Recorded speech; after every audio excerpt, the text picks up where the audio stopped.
Pineal के स्राव को यौगिक शब्दावली में अमृत कहा जाता है, क्योंकि जब वो रिसने लगता है तो आपकी हर चीज मधुर और सुंदर हो जाती है। सेक्सुअलिटी उसे सीमित नहीं करती, बल्कि भौतिकता के साथ अत्यधिक पहचान उसे सीमित करती है। अगर आप उसे बहुत महत्वपूर्ण बना देते हैं तो आप विकृत दिमाग के हो जाएंगे। अगर आप उसे मिटाने की कोशिश करेंगे तो आपका दिमाग और भी विकृत हो जाएगा।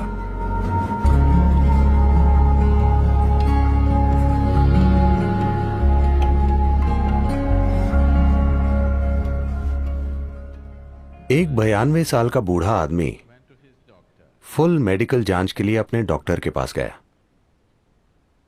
डॉक्टर ने उसकी जांच की और वो बोले, मेरे बुजुर्ग दोस्त, अपनी उम्र के हिसाब से आप बहुत अच्छा कर रहे हैं, सब कुछ बहुत बढ़िया है। मगर उस आदमी ने पूछा, मगर डॉक्टर, मेरी सेक्स लाइफ का क्या? तो डॉक्टर ने पूछा, उसके बारे में सोचना या उसका सपना देखना? आप जितना किसी चीज के बारे में ना सोचने की कोशिश करते हैं, उतना ही आप उसके बारे में सोचने लगेंगे। मन की प्रकृति ही ऐसी है। तो कई वजह हैं कि कोई व्यक्ति सेक्स में लिप्त होता है। कुछ के लिए वो सिर्फ सुख है, कुछ के लिए ये बंधन और साहचर्य को मजबूत करने का एक तरीका है। वरना लोग महसूस करते हैं कि वे एक दूसरे से दूर हो रहे हैं। वो भले ही ठीक हों, मगर बहुत से लोगों के दिमाग में ये बसा होता है कि अगर वो सेक्सुअली सक्रिय नहीं हैं तो वो वास्तव में दूर हो रहे हैं। ये सच नहीं है। आप किसी से बहुत करीब हो सकते हैं और जरूरी नहीं है कि शारीरिक रूप से जुड़े हुए हों, है ना? मगर समाज के दिमाग में ये होता है। खासकर दुनिया के इस हिस्से में लोग बड़े पैमाने पर मानते हैं कि अगर सेक्सुअलिटी नहीं है तो वास्तव में आपका रिश्ता नहीं है। वास्तव में रिश्ता शब्द, मुझे ये समझने में थोड़ा समय लगा कि यहां अगर आप एक रिश्ता कहते हैं तो आपसे ये समझने की उम्मीद की जाती है कि ये सेक्स आधारित रिश्ता है, बाकी कुछ रिश्ता नहीं है। अगर मेरा आपके साथ बहुत मजबूत रिश्ता हो सकता है और आपके शरीर से मेरा कोई संबंध नहीं हो सकता, है ना? मैं किसी भी तरह आपके शरीर के प्रति आकर्षित ना होते हुए भी आपके साथ बहुत मजबूत रिश्ता रख सकता हूं। मगर उन सभी संभावनाओं को पूरी तरह नकार दिया गया है। एक रिश्ते का मतलब है कि आपको किसी रूप में शारीरिक तौर पर शामिल होना है। पुरुष स्त्री या पुरुष पुरुष, स्त्री स्त्री, जो भी आप चाहें। मुख्य रूप से ये शरीर पर आधारित है। किस तरह का शरीर, ये व्यक्तिगत पसंद है, मगर मुख्य रूप से ये शारीरिक आधार है। ऐसा इसलिए हुआ क्योंकि कहीं ना कहीं शरीर के साथ हमारी पहचान के सामान्य स्तरों के परे चली गई है। ये शरीर के साथ अत्यधिक पहचान है। इसलिए शरीर आधारित रिश्ते समाज के मूल बिंदु बन गए हैं। जो अपने भौतिक शरीर से बहुत जुड़ा है वो स्वाभाविक रूप से सेक्स से प्रेरित है, क्योंकि यही सर्वोच्च चीज है जो वो जानता है। ऐसे तरीके हैं जिनसे आप कुछ ऐसा पा सकते हैं जो इससे कहीं अधिक बड़ा है। एक बार आप इससे बेहतर कुछ चख लें, फिर मुझे आपको बताना नहीं पड़ेगा इसे छोड़ दो या उसे छोड़ दो, वो वैसे ही खत्म हो जाएगा, है ना? कुछ साधना के तरीके हैं जो सेक्सुअलिटी से अधिक तीव्र हैं, जो सेक्सुअलिटी से अधिक आनंदमय हैं। एक स्तर पर यदि आप इसे देखें, योग के सभी आयाम किसी न किसी तरह आखिरकार पीनियल को सक्रिय करने की कोशिश करते हैं, क्योंकि एक बार जब वो रिसने लगता है तो आपकी हर चीज मधुर और सुंदर हो जाती है। वो एक पूरा भीतरी सुख पैदा करता है जिससे सभी बाहरी सुख बच्चों की चीज की तरह लगने लगते हैं। यही वजह है कि योगी सिर्फ आंखें बंद करके बैठते हैं। इसलिए नहीं कि वो सुख के खिलाफ हैं, वो छोटे सुखों के खिलाफ हैं, बस यही है। तो शांभवी, इससे एक चीज जो होती है, ये पीनियल स्राव को बहुत हद तक उत्तेजित करती है, जिससे आप दिन भर एक तरह की मिठास में भीगे रहते हैं। यह आपको परम आनंद और आनंद की एक स्थिति में छोड़ देती है, क्योंकि पीनियल ग्लैंड सक्रिय होता है। यह आपके शरीर विज्ञान का एक पहलू है जो आपकी चेतना के काफी करीब है। बाकी शरीर विज्ञान गुजर बसर के बारे में है, मगर पीनियल ग्लैंड आपके शरीर विज्ञान का एक पहलू है जो भौतिक से परे जाने के बहुत बहुत करीब है। योगिक परंपरा में इस मिठास को अमृत या सुधा या जीवन अमृत कहा जाता है। अगर उसकी एक बूंद शरीर में आ जाए तो अचानक पूरा शरीर शीतल हो जाता है, पूरे सिस्टम में चिकनाई आ जाती है, वो आसानी से काम करता है, शरीर की हताशा चली जाती है, मन की हताशा चली जाती है। अमृत का अर्थ है कि आपने अपना सुख पा लिया है। अगर आप अपने अंदर बहुत आनंदित हैं तो आपने अपने अंदर अमृत पा लिया है। आप सुखदता की चरम अवस्था में हैं। अब लोगों के साथ होना उनसे सुख निचोड़ने के लिए नहीं है। लोगों के साथ होना बस उनके साथ होना है। अब आप वास्तव में प्रेम करने लायक हैं, वरना वो सिर्फ एक खुल जा सिमसिम वाली चाल है। मैं तुमसे प्रेम करता हूं का मतलब है कि चाहे आप पर विश्वास हो या नहीं, उस पल के लिए वो आप पर विश्वास करते हैं, क्योंकि उन्हें भी किसी चीज की जरूरत है, आपको भी किसी चीज की जरूरत है ना? ये जैसे आप जानते हैं अली बाबा और 40 चोर। खुल जा सिमसिम मतलब वो खुल जाता है। ये ऐसा ही है। मैं तुमसे प्रेम करता हूं मतलब कई चीजें खुल जाती। अब ऐसा करते हुए मैं ये नहीं कह रहा कि ये सही या गलत है। लोग अपना जीवन ऐसे ही चलाते हैं, इसमें कुछ नहीं है। मगर ऐसा करते हुए आपके अंदर प्रेम की एक तीव्र भावना को जानने की संभावना नष्ट हो जाती है। आप लगातार ये देखते हैं, मैं इस व्यक्ति से क्या पा सकता हूं, मैं उस व्यक्ति से क्या निकाल सकता हूं।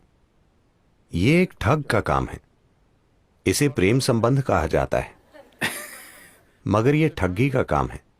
लेकिन अगर आप अपने आप में बहुत आनंदित होते हैं, जब आप लोगों के साथ होते हैं, तो यह आपका आनंद साझा करने की बात होती है। इसका मकसद है कि अगर वो इससे अछूते हैं तो किसी तरह उन्हें इससे छुएं, बजाय ये देखने के कि आप उनसे क्या निचोड़ सकते हैं। आपके जीवन की सारी बुनियाद बदल जाएगी।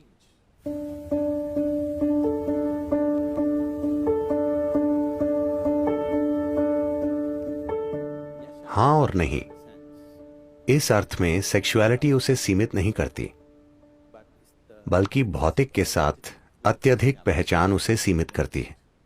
तो असल में ये सेक्सुअलिटी नहीं है जो बाधा बनती है, बल्कि वो भौतिकता से जो जुड़ाव पैदा करती है, वो निश्चित रूप से बाधा बन जाती है। ये सवाल उस छिटपुट जानकारी, उस गॉसिप से आया है जो आपने सुना है कि किस तरह आप अपने ही वीर्य को आत्मसात करके उसे अपनी उच्चतर संभावना तक उठा सकते हैं। हाँ, ये सच है। साथ ही कोई परहेज के कारण ऐसा नहीं करता। अपनी ऊर्जा को आंतरिक बनाते हुए आप ऐसा करते हैं। सिर्फ ऐसा नहीं है कि कोई सेक्स से दूर रहता है और अचानक उसकी ऊर्जा संगठित होकर ऊपर बढ़ती है। ये सच नहीं। अगर आपकी ऊर्जा संगठित होती है और बढ़ने लगती है तो सेक्सुअलिटी की जरूरत आपके लिए खत्म हो सकती है। मगर यह आपको अक्षम नहीं बनाती, यह आपको नपुंसक नहीं बना देती, मगर उसकी जरूरत खत्म हो जाती है। अब वो एक मजबूरी नहीं रह जाती। और सिर्फ यही चीज नहीं, सारी बाधाएं खत्म हो जाती हैं। मुख्य रूप से अधिकांश सेक्सुअलिटी जो धरती पर है, वो एक तरह की मजबूरी के कारण है ना? वो आदत से मजबूर होना है। जब आप चेतन हो जाते हैं, जब सारी बाधाएं गायब हो जाती हैं, ये भी गायब हो जाती है। सिर्फ इसलिए क्योंकि लोग शरीर पर इतने केंद्रित हैं, वो हमेशा सोचते हैं आध्यात्मिकता बनाम सेक्सुअलिटी, इनका कोई संबंध नहीं है, वो आपस में जुड़े नहीं हैं। एक शरीर का है, दूसरा एक अलग आयाम है। ये सिर्फ इसलिए क्योंकि दुनिया के धर्म, नैतिक स्कूल और नीतिवाद स्कूल हमेशा उसके खिलाफ बोलते हैं। इसलिए ये लोगों के मन में इतना बड़ा मुद्दा हो गया है कि वो सोचते हैं कि परे के बारे में कुछ जानने का एकमात्र तरीका यह है कि आप इससे दूर रहें, क्योंकि कहीं ना कहीं आप एक इंसान की सरल बायोलॉजी को समझ नहीं पाते। ये एक त्रासदी है कि आप साधारण बायोलॉजी को स्वीकार नहीं कर सकते। आपको या तो उसका जश्न मनाना होता है या उसे नाली में फेंक देना होता है। दोनों जरूरी नहीं है। You can look at it for the limitation that it is and for the possibility that it is. आप उसकी सीमाओं को देख सकते हैं और उसकी संभावनाओं को देख सकते हैं। तो अगर सेक्स की अपवित्रता के कारण आपकी आध्यात्मिकता में बाधा पड़ रही है, तो मैं आपको बताना चाहता हूं कि आपका जन्म ही अपवित्र है। जब जन्म ही अपवित्र है तो आपके लिए संभावना कहां है? आपके लिए कोई संभावना नहीं है, सिर्फ अगर आप कहीं और से गिरते। Fell from somewhere else. अगर सारस आपको गिरा जाता तभी आपके आध्यात्मिक होने की कोई संभावना होती। अगर आपकी मां ने सामान्य रूप से जन्म दिया है तो आपके लिए कोई संभावना नहीं।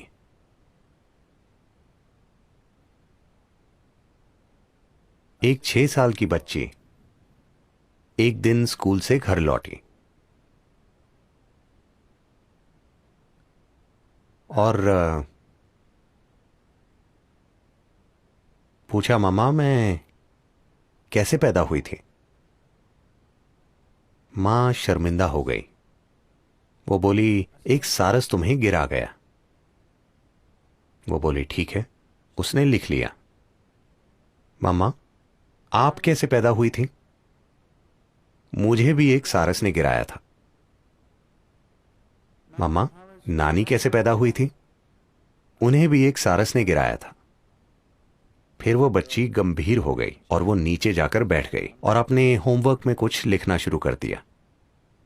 मां असहज महसूस कर रही थी। उसने खाना पकाना खत्म किया। तब तक लड़की ने अपना होमवर्क पूरा कर लिया था और किताब वहीं छोड़ दी थी। उसने जाकर उसे पढ़ा तो फैमिली ट्री के बारे में निबंध था। बच्ची ने लिखा था, मेरे परिवार में 3 पीढ़ियों से किसी का जन्म कुदरती रूप से नहीं हुआ है।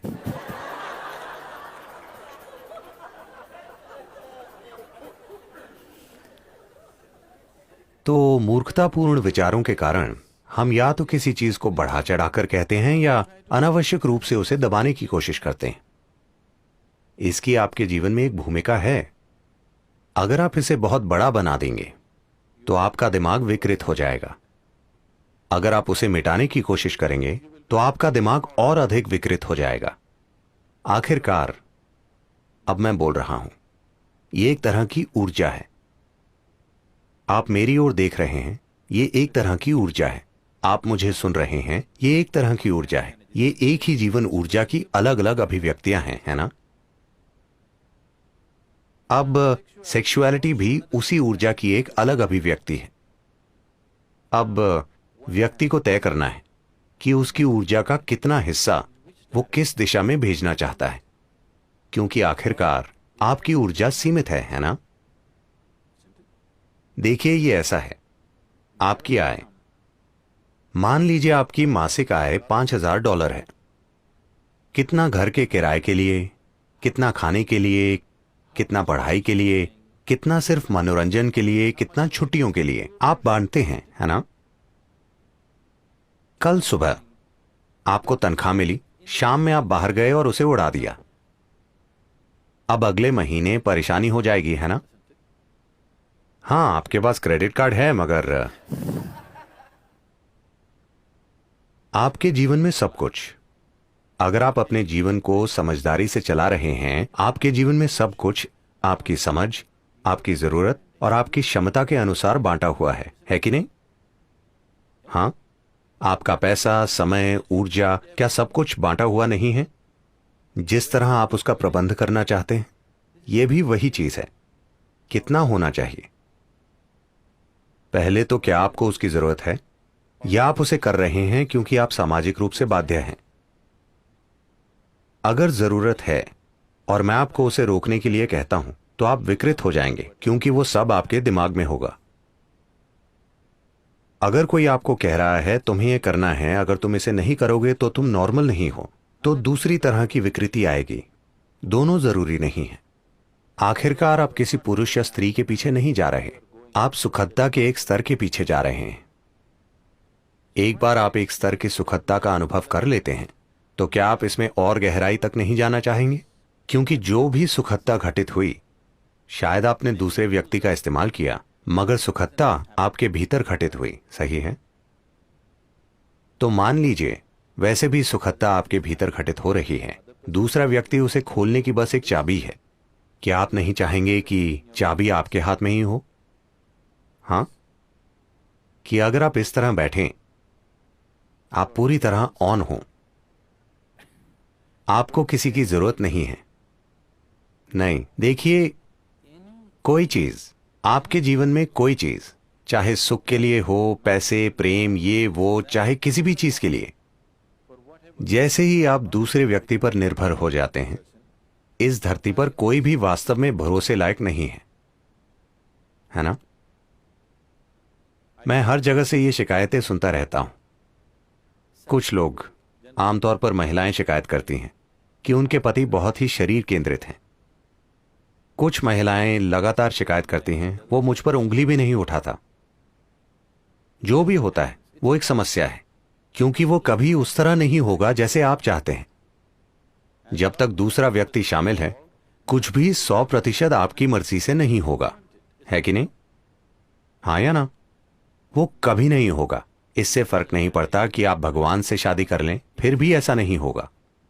जब तक आपके अस्तित्व का तरीका, सुख और खुशी की आपकी भावना दूसरे व्यक्ति पर निर्भर है, आपको हमेशा शिकायत रहेगी।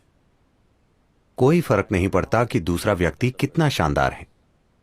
तो इस संदर्भ में लोगों ने ब्रह्मचार्य की बात की होगी, क्योंकि उन्होंने कहा थोड़ा विराम दो,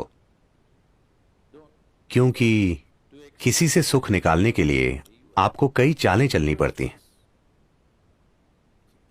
वो आराम से नहीं हो जाता। इसे कोर्टिंग कहते हैं।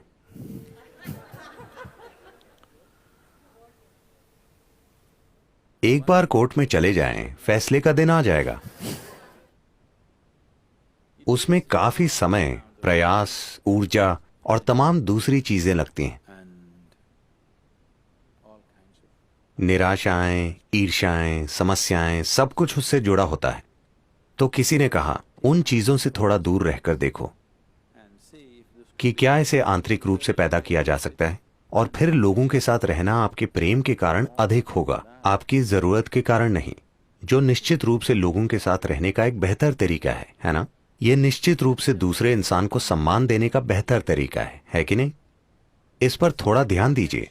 उस पर और उस पर और उस पर ध्यान देने के बजाय इस पर थोड़ा अधिक ध्यान दीजिए।